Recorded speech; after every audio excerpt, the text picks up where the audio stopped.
Fala aí, beleza? Júnior Ribeiro aqui.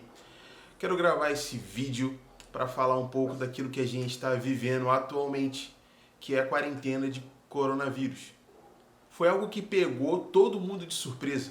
Quando começou na China, ninguém levou a sério. Depois chegou aqui, as pessoas estão dentro de casa, com medo, assustadas. Mas eu te pergunto, será que essa situação pegou Deus de surpresa? Será que ele está com medo? Será que ele está preocupado? Muita gente tem usado esse tempo para ir para a internet. E o pessoal está falando aquilo que quer, colocando todo tipo de pensamento. E um desses pensamentos foi sobre a igreja, falando que acha irônico igrejas que acreditam em cura fechando por conta de uma doença. A gente não fechou a igreja, a gente não fechou os templos por conta de medo de doença. A gente entende que ficando dentro de casa, a gente protege o próximo. Então é por isso que a gente fica em casa. Mas esse não é o ponto do vídeo.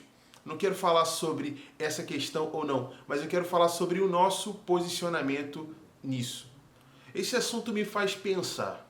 A gente deve ter medo do coronavírus? A gente deve ter medo dessa pandemia? E eu creio que a resposta é não. E eu vou explicar. Primeiro ponto. No céu não existe coronavírus. Então, se no céu não tem coronavírus, a gente clama pela realidade do céu no nosso ambiente, na nossa casa, onde a gente está. Como filhos de Deus, nós temos autoridade para isso. Então, nesse período, a gente deve clamar e entender que se no céu não tem coronavírus, a gente não precisa ter medo disso. A palavra de Deus diz: Jesus levou sobre ele todas as nossas enfermidades. Então a gente não precisa ficar com medo de coronavírus. Mas aí você se pergunta, mas você não está com medo? De verdade?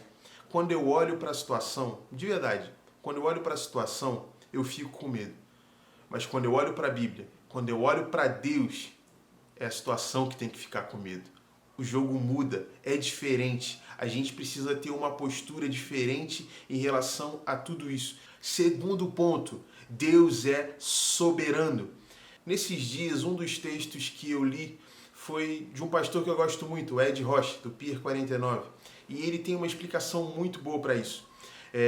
Muita gente tem perguntado, não só para mim, mas para ele também, para outras pessoas, se Deus é o causador disso tudo. Não. A resposta definitivamente é não. Deus não causou isso. Ele não tem intenção de machucar o mundo. Deus é bom o tempo todo. E a gente precisa entender que isso vale para tudo. Tudo mesmo. Deus enviou o seu Filho para que nos trouxesse vida. Então não faz sentido ele enviar uma praga que vai matar o mundo. Então, Deus não está no controle. Deus não está no controle. Como assim ele não está no controle? Ele está no comando. É diferente. Ele é soberano. Deus é soberano. Tem uma música antiga que eu gosto muito e durante essa semana eu estava lembrando dela, que é assim: nosso Deus é soberano, Ele reina antes da fundação do mundo. Deus é soberano, Ele reina antes da fundação do mundo. Algo que eu estava lendo recentemente foi escrito por A.W. Tozer. Ele estava falando algo que eu achei muito interessante, que o maior pensamento que você pode ter ao seu respeito é o seu pensamento a respeito de Deus. O maior pensamento que você pode ter ao seu respeito é o pensamento a respeito de Deus. Quem Deus é. A gente tem vivido numa sociedade que cada vez mais enfraquece Deus, coloca Deus num local muito próximo da gente. Sim, Ele está próximo, sim, Ele está aqui dentro, mas Ele é soberano, Ele reina sobre o céu, Ele reina sobre a terra, Ele reina sobre a terra. E quando a gente enxerga Deus como pequeno, como limitado, a gente fica com medo, a gente fica ansioso.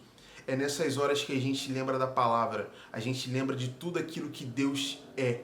E a gente lembra como Ele é forte, como Ele é poderoso. Ele não está com medo de um vírus. Ele não está preocupado com aquilo que está acontecendo no mundo. Então, quando a gente entende que a gente tem um Deus poderoso, que é maior do que qualquer governo, que é maior do que qualquer doença, a gente pode clamar a Ele.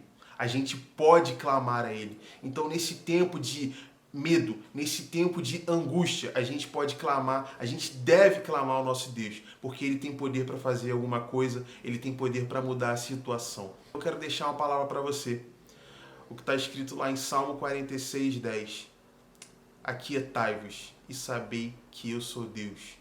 Aquietai-vos e sabei que eu sou Deus.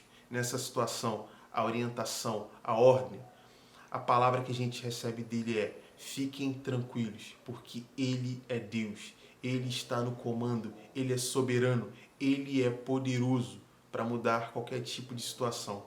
Então descansa. Avance sem medo, então descanse.